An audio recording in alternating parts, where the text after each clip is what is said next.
हरे कृष्णा, राधे राधे। भक्तों, आइए श्रवण करते हैं श्री राम सुखदास जी महाराज की पुस्तक का अंश। भगवान की भक्ति रूपी गंगा जी बह रही है, उसको छोड़ करके ओस कड़ के समान धन से सुख मिल जाए, स्त्री से सुख मिल जाए, पुत्र से सुख मिल जाए, मान से सुख मिल जाए, बड़ाई से सुख मिल जाए, निरोगता से सुख मिल जाए, आदि संयोगों से सुख चाहता है। इन पदार्थों से सुख ढूंढता है, इनके पीछे भटकता है।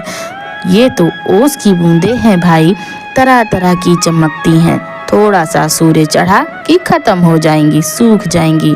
तो इनसे तृप्ति कैसे हो जाएगी? ओस के कड़ों से प्यास कैसे बुझेगी? ऐसी मूर्ता या मन की। तो भाई, सच्चा सुख चाहते हो तो उस परमात्मा की तरफ चलो, उनके साथ संबंध रखो।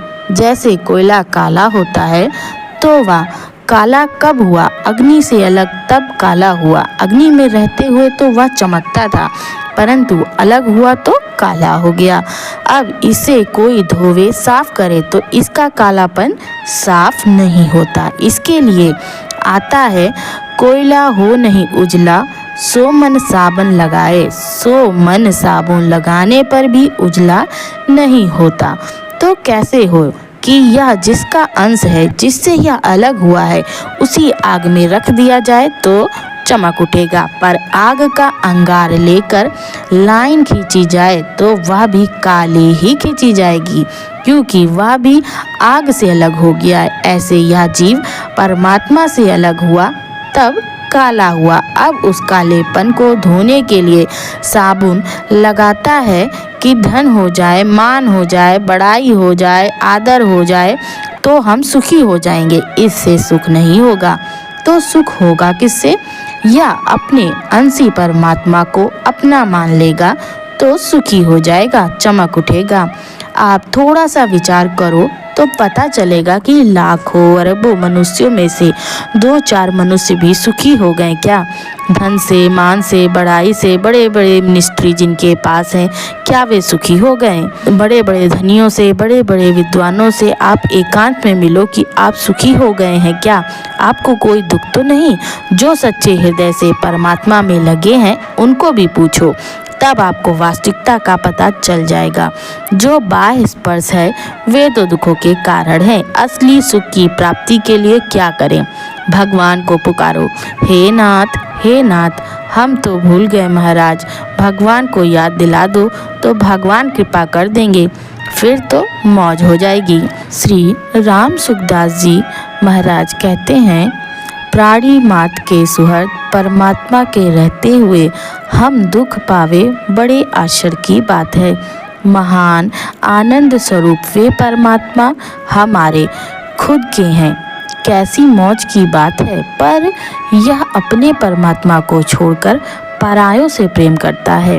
बच्चे आपस में खेलते हुए जब कोई किसी को मारपीट करता है तब दौड़ करके वह बच्चा माँ के पास आता है तो माँ उसे गोद में ही ले लेती हैं, मौज से, आनंद से, क्यों बाहर जा। ऐसे ही यह जीव भगवान से विमुख होकर दुख पाता है। इस वास्ते नासवान से विमुख हो जाए, क्योंकि भाई यह तो ठहरने वाला नहीं। संतों ने कहा है, हमने तो यह सब चख लिया पर माया का रस खारा है, मीठा तो भगवान का नाम है।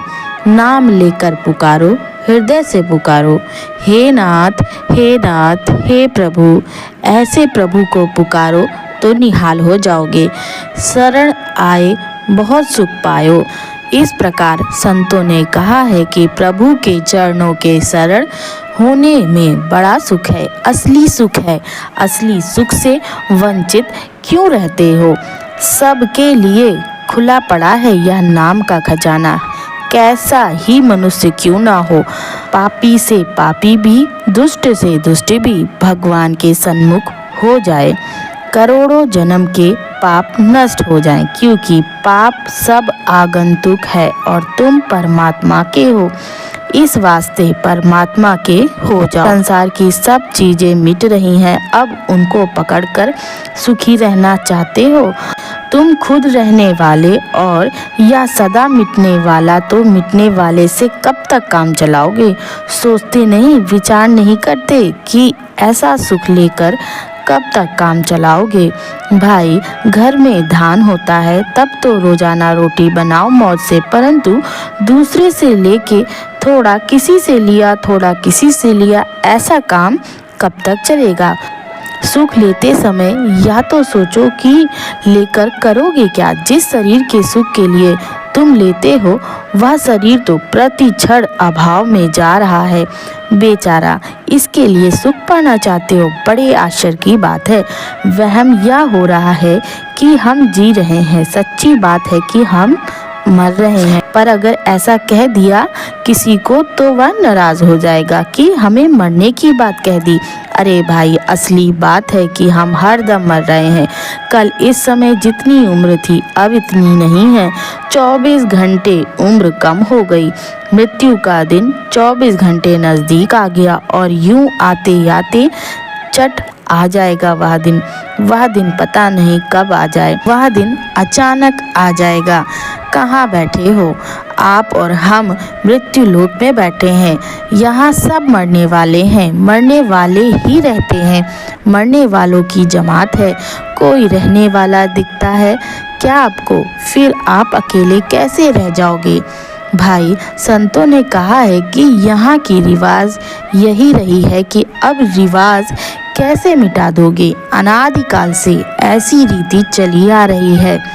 संतों ने कहा है ये शरीर है, ये सब मौत रूपी आग में जल रहे हैं। जैसे लकड़ी आग में जलती है, ज्यों जलती है त्यों ही कम होती जाती है, ऐसे ही शरीर काल रूपी आग में जल रहे हैं।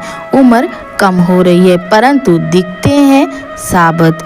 लकड़ी भी दिखती है साबत पर जल रही है, कम हो रही है। ऐसे ही यह शरीर काल रूपी आग में जल रहा है, भस्म हो रहा है। तो घर घर लाग्यो लाइडो, घर घर दाह पुकार, जग हरिया घर आपड़ो, राखे सो होशियार। कैसे रखे कि भगवान के सन्मुख हो जाए, प्रभु को पुकारे, फिर तो मौज हो जाए, आनंद हो जाए। निज संतों के जीने से, जिन संतों के जीने से बहुत लोगों का उद्धार हो जाए, जिनका नाम लेकर लोग सुखी हो जाएं, याद करके खुशी हो जाएं, ऐसे जितने संत हुए हैं उनकी वाणी याद करो, उसके अनुसार जीवन बनाओ तो निहाल हो जाओगे। कारण यह है कि उन्होंने रास्ता सुलटा लिया, इस वास्ते वे ठेठ पहुंच गए। आज दौड़ते तो सभी हैं पर अंधे होकर चलते, नासवान की तरफ चलते। अरे अविनाशी की तरफ चलो भाई, नासवान की तरफ चलने से अविनाशी तत्व कैसे मिलेगा? उत्पन्न नष्ट होने वाले पदार्थों के पीछे पड़े हैं, इनसे निर्वाह मात्र कर लें, लेकिन भीतर से यह ध्यान नहीं होना चाहिए कि पदार्थ ले लें, भोग ले लें, सुख ले लें, कुछ नहीं मिलेगा। उम्र खत्म हो जाएगी, समय बर्बाद हो जाएगा, पीछे पछताना होगा। भाई, संसार की तरफ ना जाकर के भगवान की तरफ चलो। आज तक बहुत उम्र चली गई, बहुत समय चला गया, अब भी जा रहा है। प्रभु को पुकारो, हे नाथ, हे नाथ, हे नाथ। भगवान के नाम का जप करो रात दिन। संसार में उपकार करो, सेवा करो, तन से, मन से, वचन से, धन से, जो शक्ति, सामर्थ्य एवं योग्यता है। ये संसार की चीज संसार को दे दो, यही मुक्ति है। आनंद हो गया, मौज हो गई। शरीर मात्र संसार का और ये स्वयं मात्र परमात्मा का। शरीर संसार को सौंप दे और अपने आप को, स्वयं को परमात्मा को सौंप दे तो सब ठीक हो जाएगा, मुक्ति सहज ही मिल जाएगी।